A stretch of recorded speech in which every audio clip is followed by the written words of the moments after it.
Sesi mengaji, belajar Islam lebih dekat. Assalamualaikum warahmatullahi wabarakatuh. Alhamdulillah hamdan katsiran thayyiban mubarakan fihi kama yuhibbu rabbuna wa yarda. Asyhadu an la ilaha illallah wahdahu la syarikalah wa asyhadu anna Muhammadan abduhu wa rasuluhu la nabiyya ba'dah, amma ba'd. Kita lanjutkan ya tentang hak pemimpin yang harus kita tunaikan atau sebagai bawahannya, baik pemimpin dalam suatu lembaga, organisasi ataupun yang lainnya yang sudah tadi disebutkan. Bahwasanya sudah sunatullah, artinya sesuatu yang pasti terjadi adalah fitnah dari pemimpin. Ini sudah sunatullah dan pasti terjadi, baik terjadi di zaman kita atau nanti, tidak tahu ya. Tapi yang jelas pasti terjadi karena sudah sunatullah, sudah ada nas yang menjelaskan hal tersebut, akan adanya bala fitnah. Akan tetapi Rasulullah sallallahu alaihi wasallam juga sudah mengabarkan atau memberikan jalan keluarnya ketika fitnah tersebut datang. Makanya seseorang yang tidak mengetahui ilmu akan hal ini, ketika fitnah tersebut datang, dia pasti salah jalan. Pasti salah jalan. Dan ini nanti kebanyakan manusia. Kenapa? Karena yang mengetahui ilmu tentang ini sedikit. Disampaikannya hadis ini itu jarang sekali kaum muslimin yang tahu. Ini akan adanya fitnah pemimpin, yang mana tadi sudah disebutkan. Seorang mukmin ketika mengetahui fitnah ini datang, dia mengatakan hadhihi mahlikati, ini mungkin adalah kebinasaanku. Tajibul fitnatu fayaqul mu'min. Ketika fitnah tersebut datang, seorang mukmin akan mengatakan, di sini disebut al-mukmin, benar-benar orang mukmin, bukan hanya muslim, benar-benar dia beriman. Dia mengatakan faman ahabba ayyuziza 'anil nari wa yudkhilal jannah. Barang siapa yang menginginkan dijauhkan dari api neraka dan masuk ke dalam surga, falta'tihi maniyatuhu, maka jadikanlah kematian itu mendatanginya, wa huwa yu'minu billahi wal yawmil akhir. Dia dalam keadaan beriman kepada Allah dan hari akhir. Ini diantara nasihat ketika fitnah tersebut datang, maka kita diperintahkan untuk istiqomah dengan iman kita, agar kematian datang kita tetap berada di atas iman. Karena fitnahnya begitu besar, kemungkinan seorang yang beriman bisa menjadi tidak mukmin karena terjerumus dalam fitnah tersebut. Wal ya'ti ila nasi alladhi yuhibbu ayyu'tiya ilaihi, dan datangilah manusia yang ia senang untuk didatangi. Jadi mencintai manusia sebagaimana kita suka dengan hal tersebut. Memperlakukan orang lain sebagaimana kita senang diberlakukan hal tersebut. Wa man bai'a imaman, dan barang siapa membaiat seorang imam, fa'atahu safqata yadihi, berikanlah seluruh dirinya, jiwanya, wa samrata qalbihi falyuti'hu in istata'a, dan juga berikanlah hatinya, Jika membaiat, maka kata Rasulullah SAW, falyuti'hu, maka taatilah dia semampunya. Fa in ja'ahul akharu yunazi'uhu, jika ada datang sekelompok yang ingin menggulingkan imam yang kalian baiat, fadribu unuqal akhar, maka ikutlah kalian untuk memerangi pemberontak tersebut. Ya. Ini juga kita untuk membela pemimpin yang sah. Dalam hadis yang lain, Rasulullah sallallahu alaihi wasallam memberikan solusi ketika fitnah tersebut datang. Seseorang bertanya kepada Rasulullah SAW, ya Nabi Allah, wahai Nabi Allah, ara'aita in qamat alaina ummara'un, bagaimana menurutmu apabila telah tegak kepada kami seorang pemimpin, yas'alunana haqqahum, mereka meminta hak mereka kepada kami, wa yamna'unana haqqana, tapi tidak memberikan hak kami.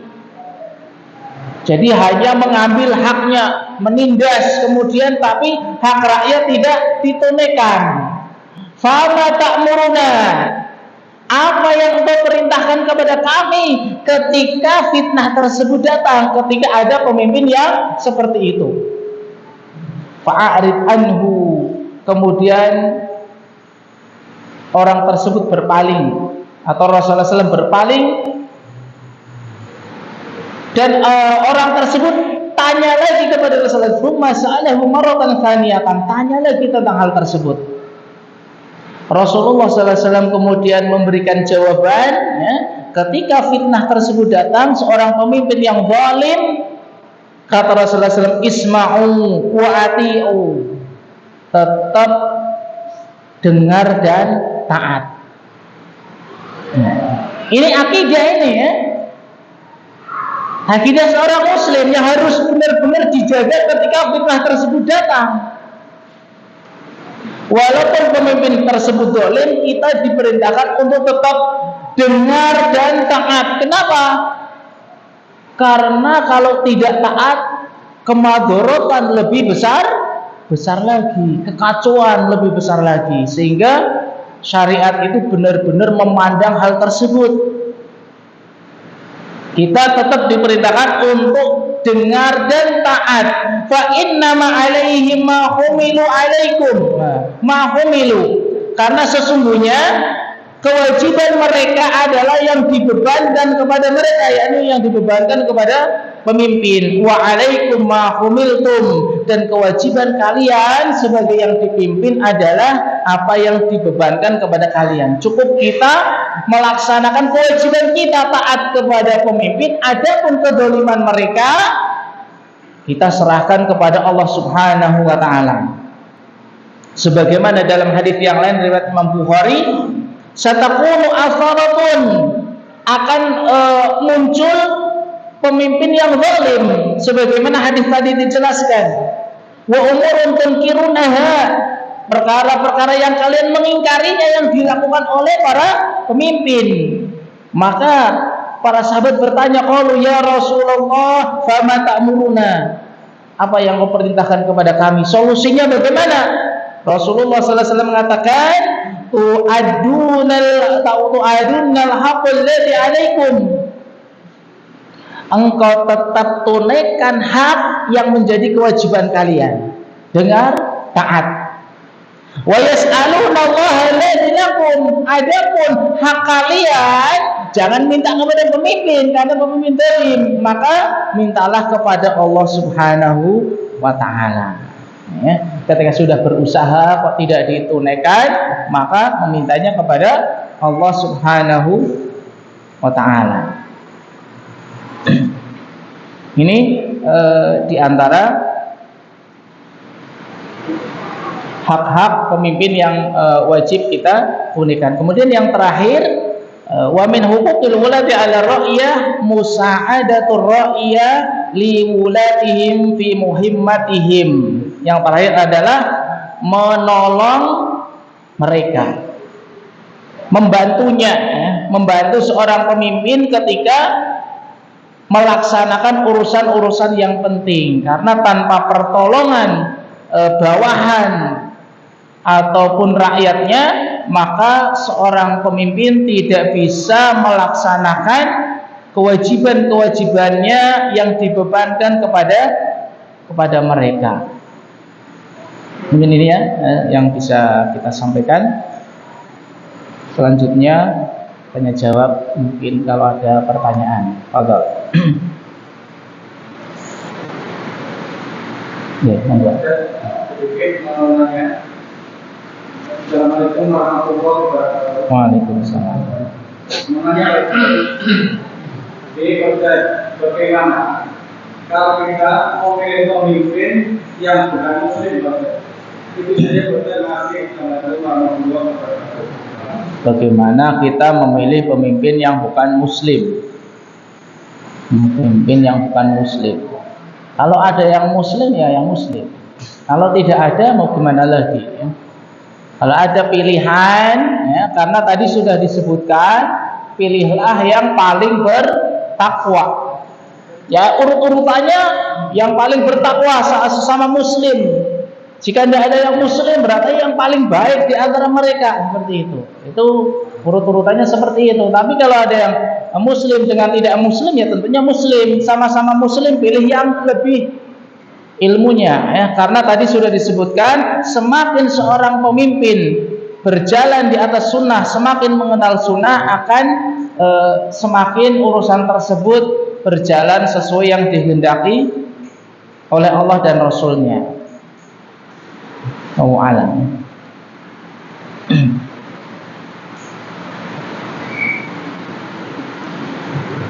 Pertanyaan, assalamualaikum, bagaimana jika suami membekali istri dengan hal akhirat sedangkan dalam hal dunia tidak sesuai yang dia sampaikan ke istrinya? Membekali istri dengan hal akhirat sedangkan dalam hal dunia tidak sesuai yang dia sampaikan. Gimana ini ya? Membekali istrinya akhirat, mungkin ngasih nasihat terus, tapi ya alim ini ya, ini hanya praduga saya sendiri nih ya. Mungkin ngasih nasihat tapi dalam hal dunia tidak sesuai yang dia sampaikan ke istrinya, tidak sesuai dengan nasihatnya. Ya, dia kata mungkin baru kenal ngaji langsung jadi ustadz ini ya, jadi ustadz enak.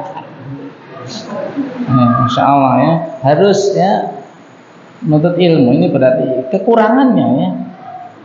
Ini termasuk kekurangan. Nah, ini bukan hanya dia curhat suaminya dia, semua orang lah ya, untuk kita semua sama-sama lah ya. Apa yang kita katakan harus sesuai, harus kita amalkan. Bahkan nasihat yang paling baik adalah amal. Amal dulu, bukan ngomong dulu ya. Seseorang yang hanya ngomong tapi tidak beramal tidak akan digubris, dia tidak akan dilihat. Tapi seseorang yang tidak ngomong tapi beramal akan dilihat. Nah, saya tidak mau banyak ngomong, cukup saya akan tunjukkan dengan perilaku, itu justru malah dilihat di masyarakat, dilihat akhlaknya bagaimana, akan dilihat, dinilai. Dia semakin ngaji kok semakin bagus, tidak, dia semakin ngaji ngomongnya semakin banyak omongannya ini ya. Tapi semakin ngaji akhlaknya semakin bagus, terlebih lagi ya diiringi dengan nasihat ya. Nasihat, berarti ini kekurangan, dan kita doakan ya semoga suami tersebut bisa lebih baik akhlaknya sesuai yang dia nasihatkan. Terutama ya anak juga, seorang suami sama semuanya, nasihat untuk anak juga ya. Karena anak sering ngomong juga ya, tidak semua yang anak sampaikan itu bisa diamalkan, tentunya ada kekurangan. Bagaimana caranya menyelesaikan masalah rumah tangga yang datang secara bertubi-tubi? Ingat ya, selama kita masih hidup di dunia, tidak akan adanya hidup tanpa masalah. Itu yang harus kita ingat terus. Tidak ada selama kita hidup di dunia tanpa masalah, tidak ada. Karena dunia itu tempatnya masalah. Kecuali kalau sudah sampai surga, baru itu kesenangan yang hakiki, kesempurnaan yang hakiki. Maka seorang mukmin itu menyandarkan atau keinginannya, tujuannya, cita-citanya akhirat. Supaya masalah itu tidak ada, itu cuma di surga. Semuanya nikmat, nikmat yang sempurna. Sebelum itu masalah terus. Lah masalah itu untuk apa? Nah, itu yang harus kita sadari, yang harus kita fahami, bahwasanya Allah Subhanahu wa taala memberikan masalah kepada kita untuk menguji iman kita, untuk menghapus dosa-dosa kita. Ini yang paling penting, menghapus dosa, karena kesalahan kita dahulu yang kita lakukan. Karena ada di antara dosa-dosa yang akan Allah segerakan. Ada di antara dosa-dosa yang akan Allah segerakan hukumannya di dunia sebelum di akhirat. Misalnya zina, durhaka kepada kedua orang tua. Maka ketika ada masalah bertubi-tubi, kok saya tidak kuat bertobat, yang pertama adalah segera bertobat. Mungkin kesalahan saya, minta kepada Allah jalan keluarnya, sudah, tidak ada yang lain. Karena masalah itu dari Allah, kembalinya kepada Allah, kita serahkan kepada Allah Subhanahu wa ta'ala. Semoga masalah tersebut menjadi penebus dosa kita. Itu keyakinan seorang muslim seperti itu. Dan tidak ada suatu masalah melainkan pasti kita itu sanggup menyelesaikannya. Itu yang harus kita pahami. Tidak ada masalah di luar batas, tidak ada. Dalam Islam itu tidak ada beban di luar batas, kecuali dia yang tidak paham. Pasti sanggup melaksanakannya. Wow, anak. Jadi bersabar ya, dan serahkan kepada Allah Subhanahu wa ta'ala. Bagaimana kalau semisal ada masalah rumah tangga, si istri sudah berusaha meminta maaf walaupun si istri tidak salah, tapi si suami malah blunjak, seperti ngambeknya bertambah. Apakah saya sudah termasuk istri yang patuh pada suami atau gimana? Insya Allah ini jangan satu orang ya.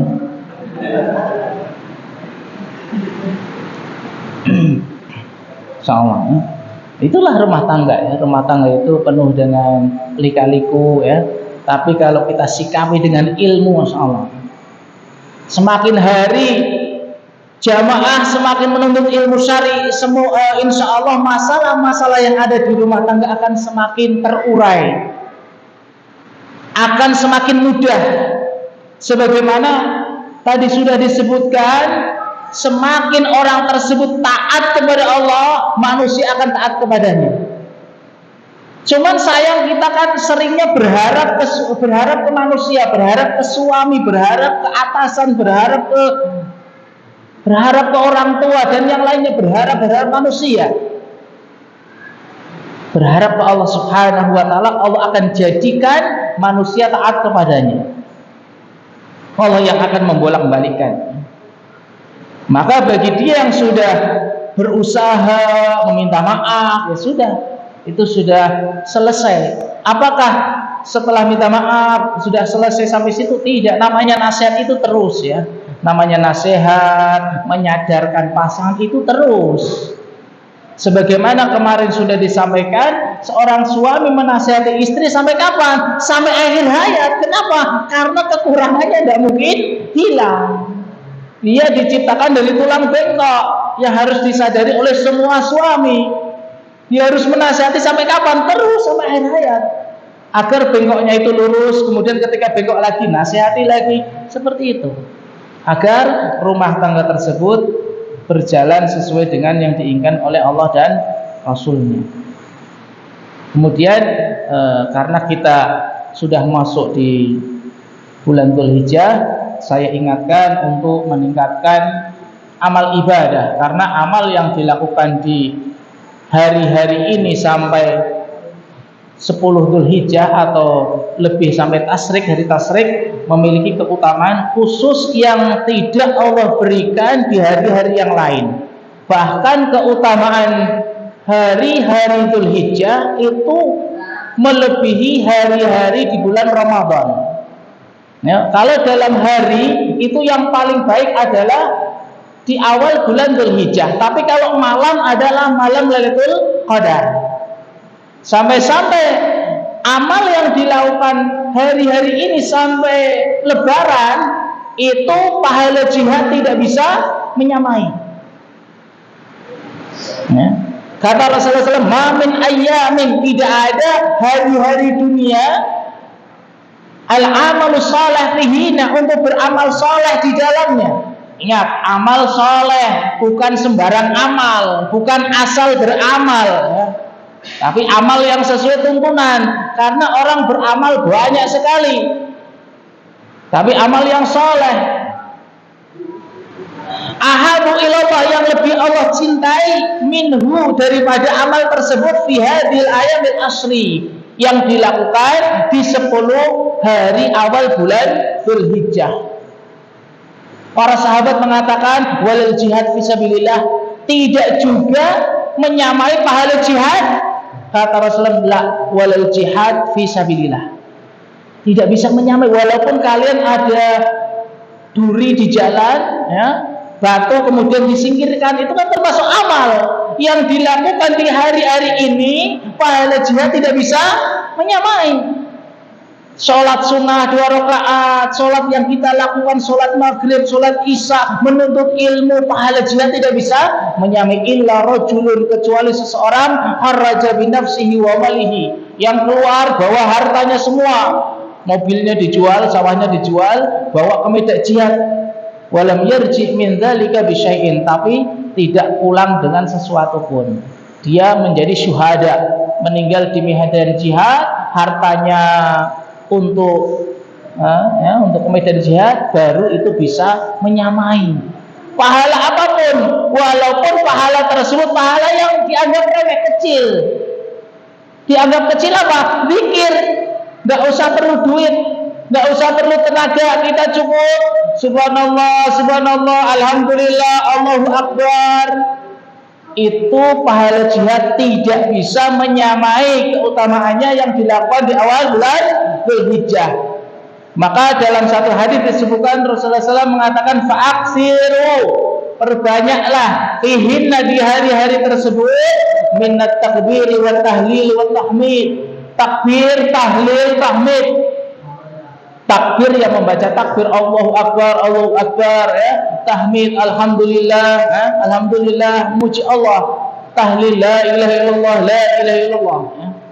Baca ketika masak, ketika nyapu, ketika apa saja lah. Ingat berzikir. Pahala jihad tidak bisa menyamai. Hanya berlaku sampai Lebaran. Hanya berlaku sampai Lebaran, dan ini merupakan nikmat yang besar bagi Allah yang diberikan kepada kita, bisa berjumpa dengan hari ini. Makanya para ulama menamai musimun min mawasimil khairat, di antara musim-musim kebaikan atau musim-musim ketaatan adalah awal bulan Dzulhijjah, terlebih lagi jika bisa berkurban. Pahala yang sedikit saja, pahala yang kecil dilipat gandakan, pahala jihad tidak bisa menyamai. Dan ini kata para ulama, jarang sekali kaum muslimin bersemangat di bulan Dzulhijjah. Mereka bersemangat biasanya akhir Ramadan, tapi di awal bulan Dzulhijjah banyak yang lupa. Padahal keutamaannya melebihi bulan Ramadan, khusus hari-hari ini. Tapi malam Lailatul Qadar lebih bagus. Tapi kalau hari di bulan Dzulhijjah. Pertanyaan selanjutnya, bagaimana jika hak suami sudah dituruti oleh sang istri, sedangkan hak istri tidak terpenuhi oleh suami? Harusnya sama-sama saling memenuhi, ya. Tapi ini itu tidak tapi ini itu tidak. Jadi harus bagaimana? Insyaallah ya. Ini yang tahu suami itu tidak menuruti apa benar atau tidak nih? Jangan-jangan hanya emosi ini ya.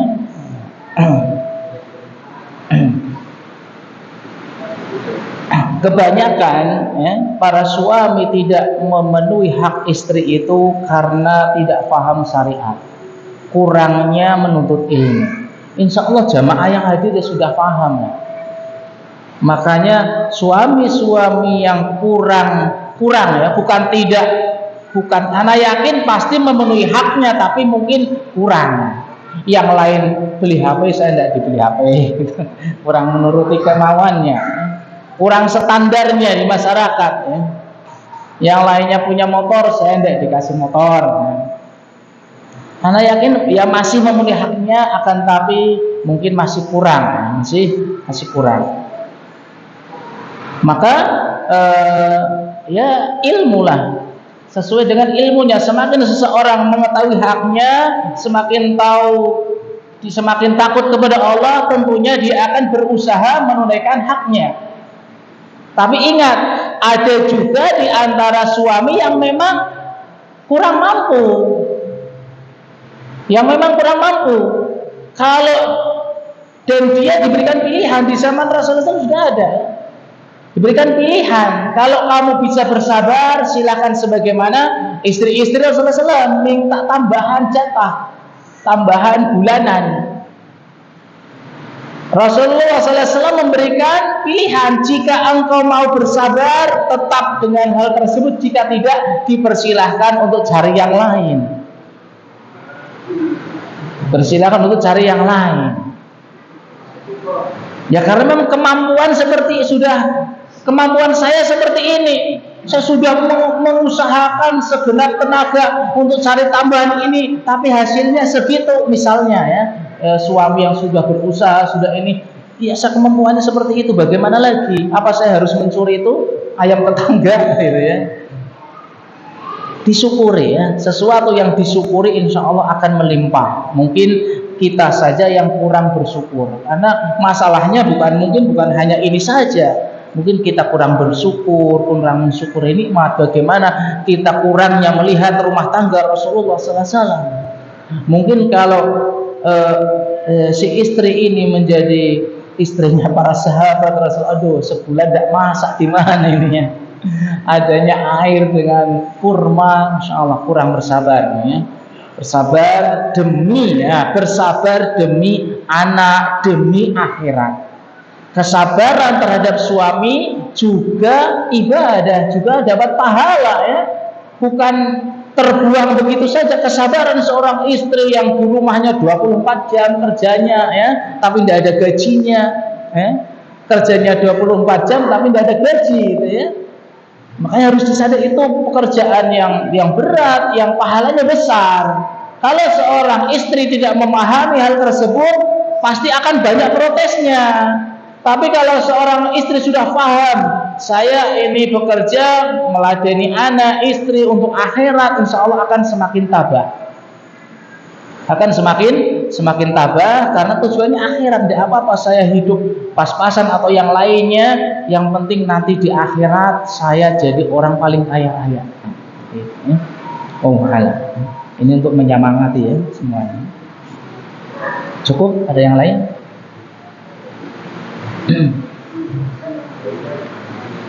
Ini tentang pemimpin, pertanyaannya rumah tangga semua.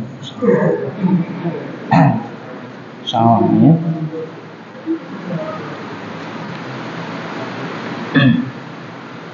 Dan ini juga menunjukkan pentingnya ilmu ya, pentingnya ilmu. Dan ilmu bukan hanya dimiliki oleh seorang suami saja atau istri saja, tapi dua-duanya.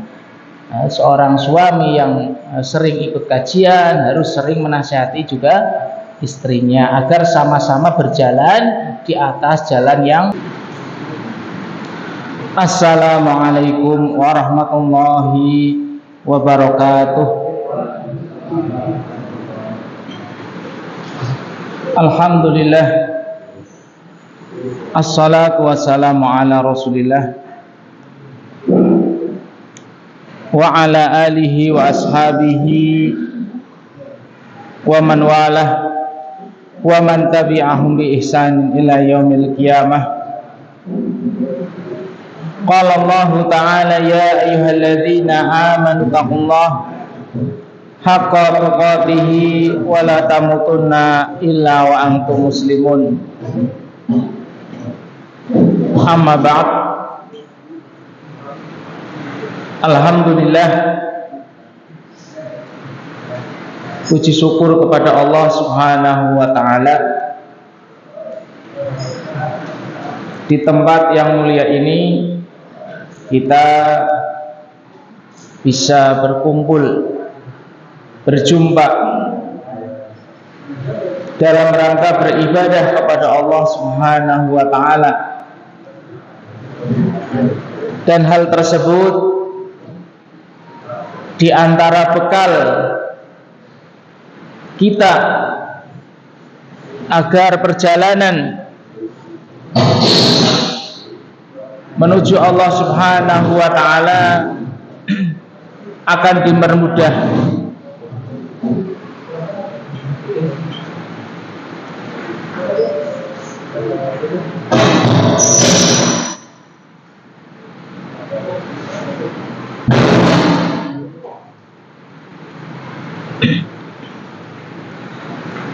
Jemaah yang semoga dirahmati Allah Subhanahu wa ta'ala, di kesempatan yang mulia ini kita lanjutkan pembahasan kita mengenai hak-hak yang wajib kita ketahui dan wajib kita tunaikan, yang kita ambil dari kitab para ulama. Di antaranya adalah Syekh Muhammad bin Shalih Al-Utsaimin rahimahullahu ta'ala dalam kitab beliau Huququn Ra'at Ilaihal Fitrah wa Qararatha Syariah. Dan kita masuk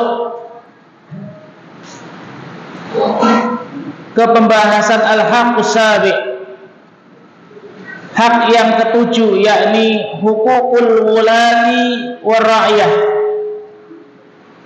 hak pemimpin dan rakyat atau yang dipimpinnya.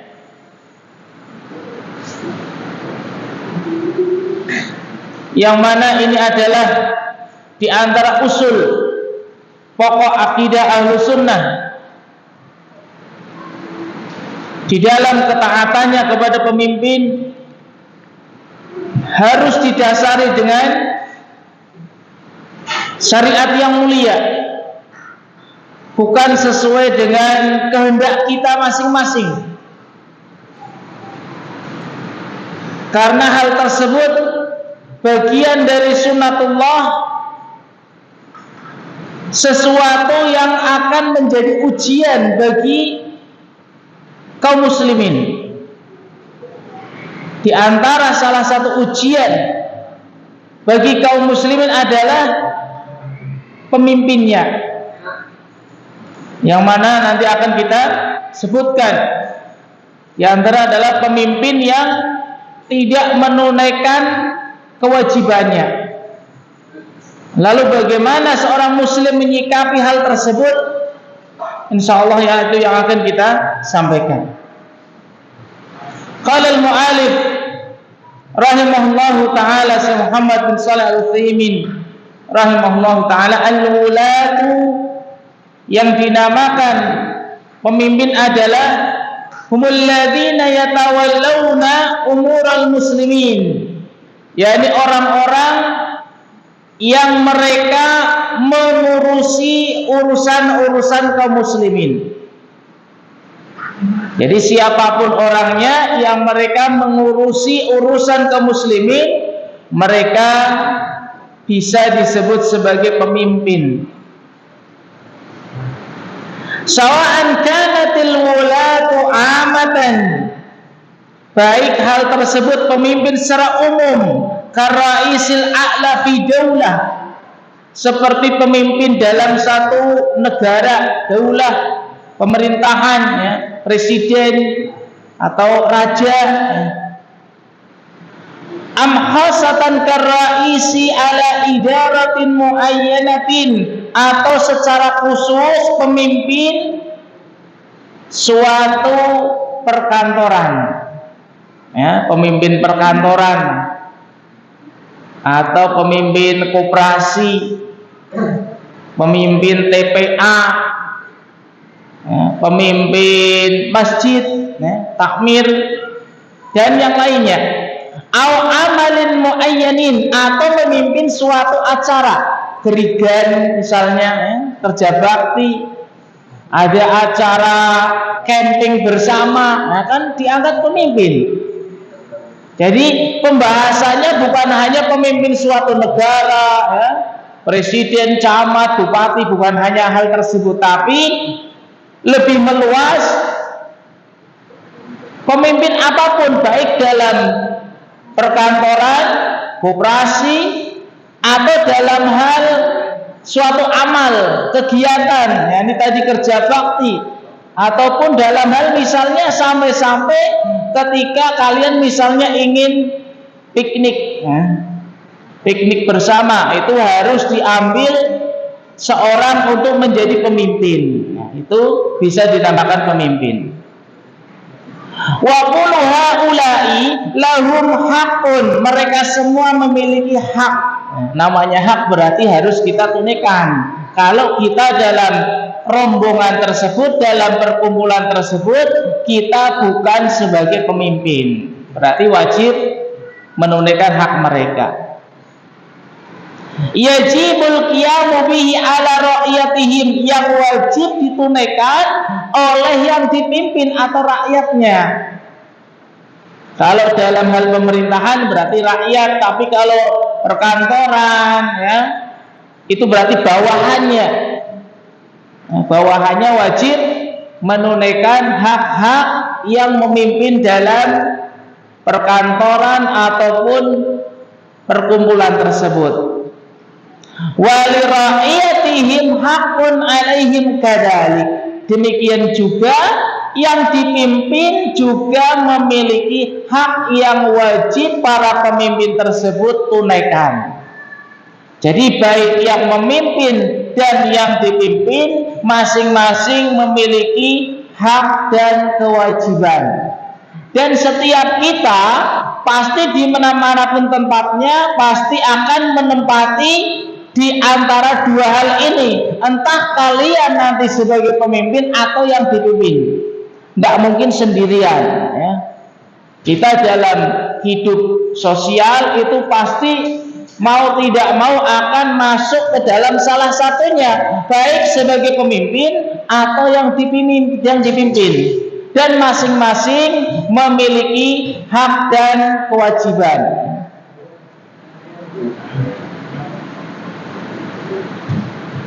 Yang pertama yang akan kita bahas adalah hak yang dipimpin dulu, atau hak rakyat. Fa huququr ra'iyah 'alal ulati, maka di antara hak-hak rakyat atau yang dipimpin atas pemimpinnya adalah ayyaqumu bil amanatil lati hamalahumullahu iyyaha. Yang pertama adalah seorang pemimpin menegakkan amanah, melaksanakan amanat yang Allah Subhanahu wa ta'ala telah membebankan kepada mereka amanat tersebut. Jadi kepemimpinan itu adalah bagian dari amanat yang Allah berikan kepadanya. Walaupun prosesnya dipilih rakyat, dipilih oleh masyarakat, ya, atau suatu perkumpulan atau yang lainnya, tapi ketika sudah terpilih, hal tersebut merupakan bagian dari amanah yang Allah Subhanahu wa ta'ala berikan kepadanya yang harus dia tunaikan. Wa alzamahumul qiyam, yang wajib, yang Allah wajibkan kepada mereka untuk ditunaikan amanah tersebut. Al-qiyam biha minan nushi li ra'iyah, di antaranya adalah yang pertama menasihati rakyatnya, menasihati bawahannya. Ketika kalian diberikan amanah menjadi seorang pemimpin di masjid atau di suatu perkumpulan atau organisasi, ya, atau ketika safar, ya, safar 3 orang harus diambil pemimpin salah satunya, diangkat sebagai pemimpin. Yang pertama adalah memberikan nasihat, memberikan nasihat kepada bawahannya atau sebagai ketua kelas, ya. Wasayra biha ala nahjil qawimil kafili bimasalihid dunya wal akhirah. Yang kedua, menjalankan amanah tersebut berjalan di atas manhaj yang lurus, ya, yang menjamin kemaslahatan dunia dan akhirat. Nah, untuk kemaslahatan dunia dan juga akhiratnya, bukan hanya dunianya saja. Walaupun pembentukan suatu perkumpulan apa adalah untuk urusan dunia, tapi kemaslahatannya harus untuk akhirat juga. Kan hal-hal dunia jika diniatkan untuk menguatkan ibadah juga termasuk ibadah. Maka kemaslahatan tersebut bukan hanya untuk tujuan dunia, tapi juga untuk akhiratnya. Wa dzalika bittiba'i sabilil mu'minin. Caranya gimana? Biar seorang pemimpin menegakkan amanah, tercapai kemaslahatan dunia dan akhirat, yakni dengan cara mengikuti jalannya orang-orang mukmin, mengikuti jalannya orang-orang mukmin, para salafun salih. Wa hiya tariqul lati kana 'alaiha Rasulullah sallallahu alaihi wasallam, yakni jalannya di mana Rasulullah sallallahu alaihi wasallam berada di atasnya. Jadi seorang pemimpin itu, atau ketika kita diberikan hak memilih seorang pemimpin, carilah pemimpin yang mengerti tentang Rasulullah sallallahu alaihi wasallam, mengetahui sunnah-sunnah Rasulullah sallallahu alaihi wasallam, agar ketika mengambil suatu keputusan di atas sesuai jalan yang Rasulullah sallallahu alaihi wasallam tempuh, maka keputusan yang diambil akan sesuai dengan kemaslahatan dunia dan akhiratnya. Fa inna fiha sa'adatan lahum. Ya, ketika seorang pemimpin berjalan di atas sesuai dengan jalannya Rasulullah SAW, maka di dalamnya ada kebahagiaan bagi mereka, kebahagiaan bagi pemimpin itu sendiri, wali rakyatihim, dan juga bagi yang dipimpinnya, wa man tahta aidihim, dan juga orang-orang yang di bawah mereka, orang-orang yang di bawah mereka. Wa hiya ablagu syai'in yakunu bihi ridar ra'iya an ri'atihim aw ru'atihim. Itu adalah sesuatu yang akan menjadikan orang-orang yang dipimpin itu menjadi ridho kepadanya. Ketika seorang pemimpin berjalan di atas sunnah sesuai dengan tuntunan Rasulullah SAW, maka itu jalan yang paling untuk mendapatkan keridhoan yang dipimpinnya atau keridhoan rakyatnya. Mau pakai cara apapun, karena setiap orang pasti memiliki cara, strategi. Tapi untuk mendapatkan keridhaan yang dipimpin, yang paling besar, untuk mendapatkan yang dipimpin itu ridho, senang, menerima adalah dia berjalan di atas sunnah. Berjalan di atas sunnah. Wal irtibata bainahum, dan akan adanya hubungan, ya, ikatan di antara mereka, antara pemimpin dan yang dipimpin. Wal khudu'a li awamirihim, dan ketundukan kepada perintah-perintahnya. Wa hifdzal amanah fima yuwallunahu iyahum, dan akan menjaga amanat yang mereka bebankan, yang dibebankan kepada pemimpin. Jadi bukan fokus dari strateginya. Nah, ketika kita diberi amanah menjadi pemimpin, yang pertama adalah jangan fokus bukan di hal strateginya, caranya bukan. Tapi yang harus dikedepankan utamanya adalah bagaimana kita berjalan di atas sunnah. Itu yang diutamakan terlebih dahulu, yakni ketakwaan kepada Allah Subhanahu wa taala sesuai di atas sunnah. Alasannya bukan tanpa alasan, bukan harus yang paling pintar, misalnya harus sarjana, profesor, yang kaya dan yang lainnya, bukan.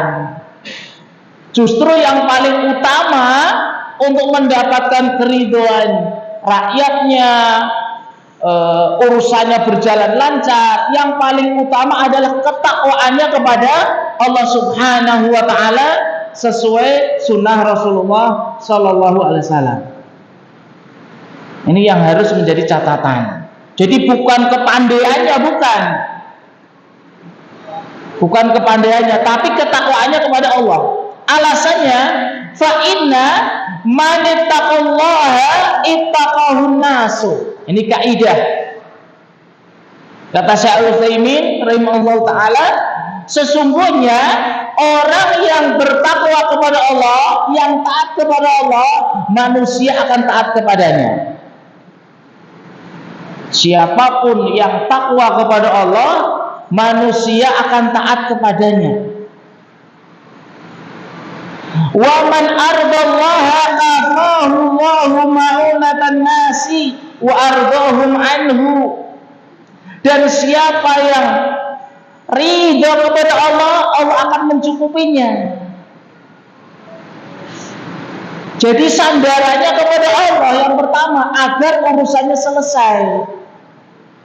Misalnya semua orang pasti memiliki urusan rumah tangga, urusan pekerjaan, urusan yang lainnya. Atau misalnya pas kalian sebagai seorang pemimpin tentunya memiliki urusan, ini harus diselesaikan, ini ada pertengkaran dan yang lainnya. Ternyata jalan keluar yang pertama adalah takwa kepada Allah Subhanahu wa taala.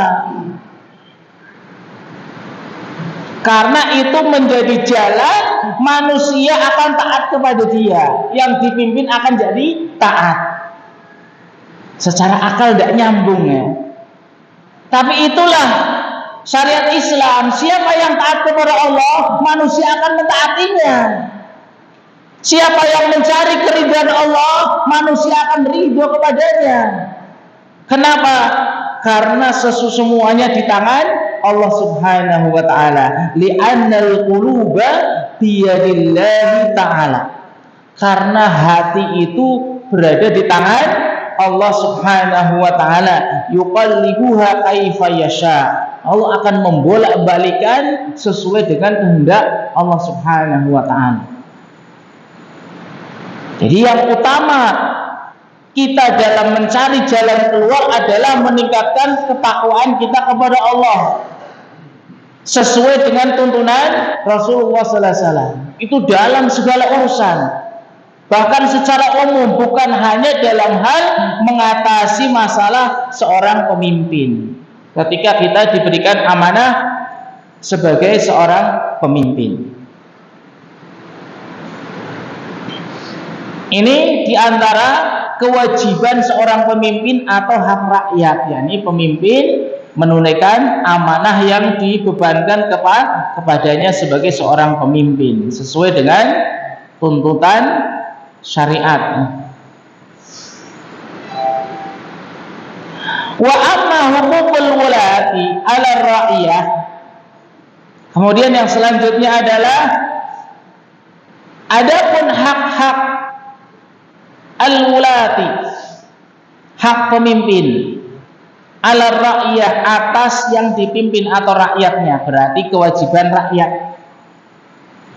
Kewajiban kita sebagai bawahan kepada atasannya, kepada manajernya misalnya, kepada bosnya. Kalau kita sebagai karyawan, kalau kita sebagai guru, di sana ada kepala sekolah, ada mudir di atasnya lagi, dan yang lain sebagainya. Ya. Sehingga kita bisa menempatkan saya itu sebagai apa posisinya ketika di suatu perkantoran. Ketika di rumah mungkin sebagai ketua RT, wah jadi saya pemimpin. Tapi ketika ke pekerjaan jadi bawahan. Harus menempatkan diri sesuai dengan tugasnya masing-masing. Adapun hak pemimpin atas rakyatnya, fahiya an-nusku lahum fima yutawallahul insanu min umurihim. Yang pertama adalah memberikan nasihat terhadap apa? Hal-hal yang mereka urusi, ya. Namanya pemimpin kan mengurusi urusan manusia. Nah, kewajiban bawahan adalah memberikan nasihat. Caranya seperti ini, ya. Bukan hanya dalam hal nasihat agama, cara dalam mengatasi masalah tersebut. Kalau kita sebagai bawahan tahu metodenya seperti ini, memberikan masukan kepada kepala sekolah, kepada atasannya, kepada bosnya, seperti ini biar berkembang perusahaannya dan yang lainnya. Ketika kita mengetahuinya dari urusan-urusan mereka min umurihim, itu yang pertama, memberikan masukan ataupun nasihat. Yang kedua, wa tadhkiruhum idza ghafalu, mengingatkan mereka ketika mereka lalai.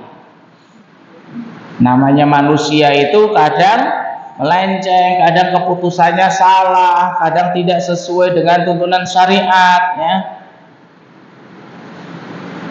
Karena ilmunya mungkin belum luas dan yang sebagainya, sehingga tugas kita sebagai bawahan ketika mengetahui hal yang tidak sesuai dengan tuntunan, kewajibannya adalah memberikan nasihat, mengingatkan, bukan memaksa, ya. Ingat, mengingatkan. Oh, ini salah, diterima alhamdulillah, tidak, sudah kewajiban kita. Ingat itu, mengingatkan, bukan memaksa. Karena dalam hal Islam itu kita mengajak, tabligh itu mengajak. Seperti anak di sini juga mengajak, bukan memaksa. Jamaah mau melaksanakan apa yang saya sampaikan, alhamdulillah, itu sesuai dengan tuntunan. Jika tidak, kembali kepada jamaah sendiri. Sebagaimana dihimbau bagi masyarakat untuk hadir, ya. Alhamdulillah, jika tidak, ya tidak apa-apa. Karena kewajiban kita adalah mengingatkan. Ini merupakan kewajiban, misalnya menuntut ilmu. Kita hanya mengingatkan, menuntut ilmu itu adalah wajib. Wajib itu jika tidak dilakukan maka berdosa. Jika dilakukan alhamdulillah, jika tidak kewajiban kita selesai. Nah, maka perlu ditekankan lagi, kewajiban seorang bawahan adalah mengingatkan, bukan memaksanya. Ketika memberikan masukan, sudah selesai, mau diamalkan atau tidak maka kita mengingatkan. Tentunya mengingatkan pun tidak sekali terus sesuai dengan kapasitas kita. Yang ketiga, kewajiban seorang yang dipimpin kepada pemimpinnya adalah wa du'a'u lahum idza malu anil haqqi, mendoakan mereka. Nah, mendoakan. Jangan sampai ketika ada pemimpin, ketua yang tidak kita senangi karena melenceng, tidak sesuai dengan sunnah, malah digibahi. Kebanyakan yang terjadi adalah digibahi di belakang, tidak maju ke depan memberikan nasihat, mengingatkan, tapi malah di belakangnya menambah dosa. Maka kewajiban seorang bawahan yang mengetahui atasannya melenceng ataupun yang lainnya adalah mengingatkannya, kemudian mendoakannya. Setelah berusaha didoakan, semoga pemimpin saya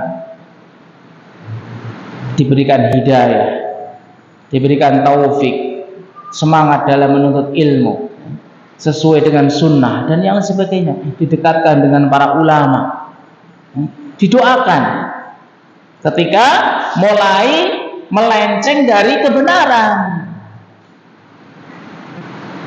Jangan malah adanya majelis tersendiri untuk ngobrolin, ya. Karena itu sesuatu yang menarik, tapi menarik itu dosa, ya. Ini harus diperhatikan.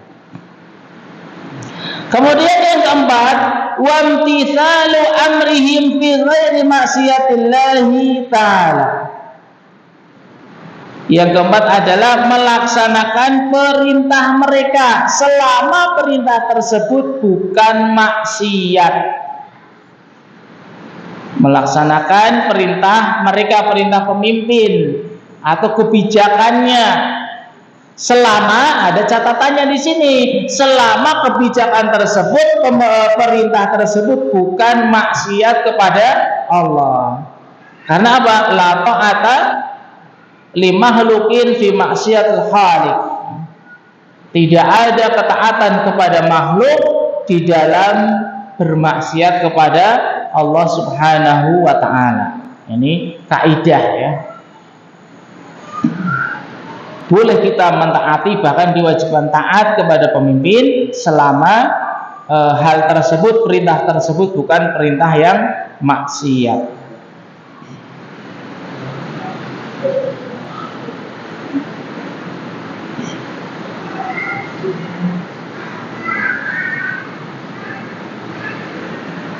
Li'anna fi dzalika qawamal amri wa intidamahu.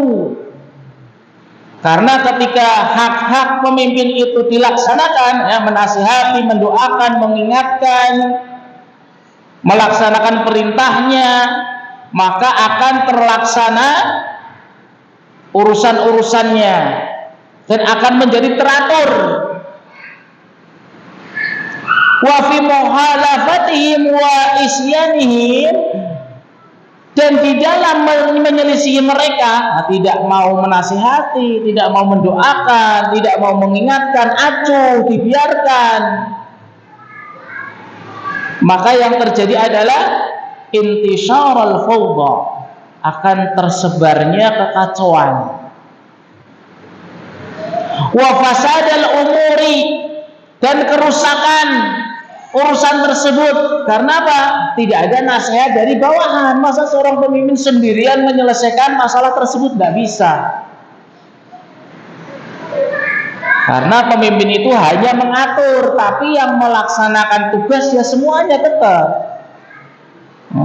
Misalnya ada di masjid ada takmir, ya, ketua masjid ada bawahannya.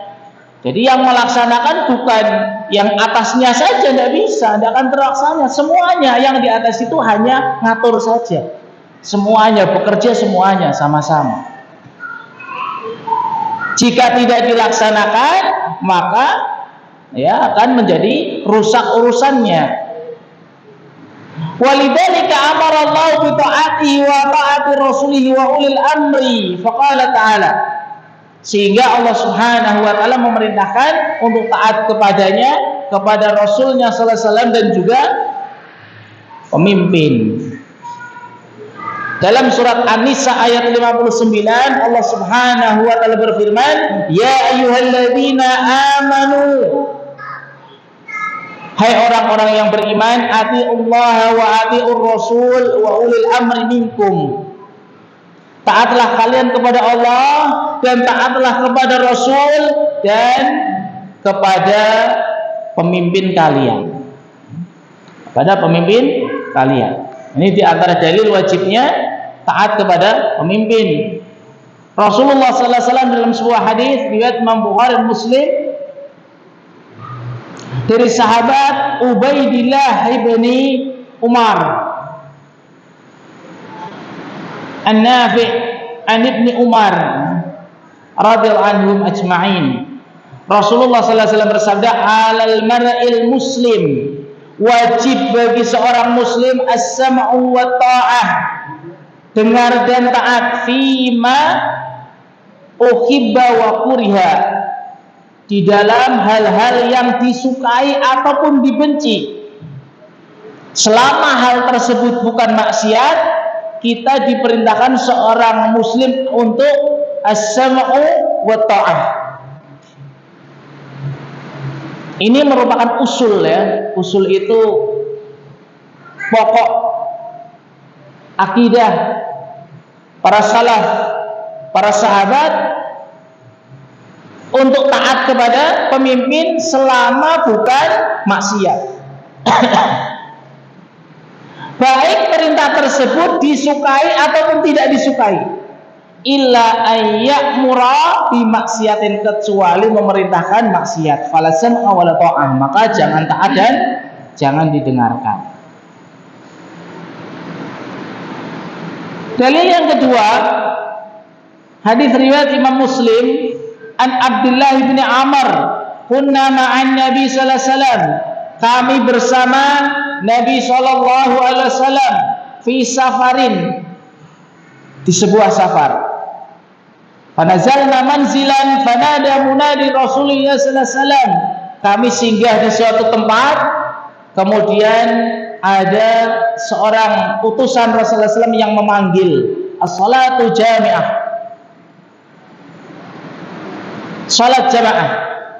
Fajtama'na ila Rasulullah sallallahu alaihi wasallam. Kemudian kami berkumpul menuju Rasulullah sallallahu alaihi wasallam. Faqala, dan Rasulullah sallallahu alaihi wasallam menasihatinya, innahu ma min nabiyyin ba'athahu Allah illa kana haqqan alaihi ayyadula ummatahu ala khairi ma ya'lamuhu lahum.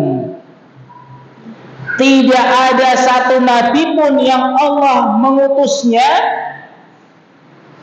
melainkan wajib baginya untuk menunjuki umatnya hal-hal yang baik yang ia ketahui. Wajib bagi dia, bagi seorang nabi yang Allah utus untuk menunjuki kebaikan yang ia ketahui. Jadi tidak boleh menyembunyikan kebaikan. Wa yundhirahum syarra ma ya'lamuhu lahum, dan juga memberikan peringatan kepada umatnya tentang keburukan yang ia ketahui. Jadi keburukan sudah diperingatkan oleh Rasulullah sallallahu alaihi wasallam. Semua kebaikan sudah diajarkan kepada umatnya. Wa inna ummatakum hadhihi ju'ilat afiyatuha fi awwaliha. Dan umat kalian, umat ini, umat kita sekalian, kata Rasulullah SAW, dijadikan yang terbaiknya itu di awalnya, di zaman para sahabat. Wa sayusibu akhiraha bala'un, dan akan menimpa bala di akhirnya. Ini sudah sunatullah, akan menimpa kita sebagai umat Rasulullah SAW bala, yakni ujian, fitnah. Umurun tunkirunaha, perkara-perkara yang kalian mengingkarinya, perkara-perkara yang diingkari oleh para sahabat, urusan-urusan yang di sahabat itu tidak boleh tapi dilakukan oleh umat Rasulullah SAW. Wa taji'u fitnatun, dan akan datang fitnah, yuraqiqu ba'duha ba'dan, sebagian kalian merusak sebagian yang lain. Taji'ul fitnatu fayaqulul mu'min, akan datang fitnah tersebut maka seorang mukmin mengatakan hadhihi mahlikati, ini adalah kebinasaanku. Ketika datang bala ujian tersebut, kata seorang mukmin, mungkin ini saya akan binasa karena fitnah ini. Insyaallah kita lanjutkan setelah ba'da isya biidznillah taala. Allahumma inna nas'aluka al-huda wa tuqa wal afafa wal ghina. Subhanakallahumma wa bihamdika asyhadu an la ilaha illa anta astaghfiruka wa atubu ilaik. Assalamualaikum warahmatullahi wabarakatuh.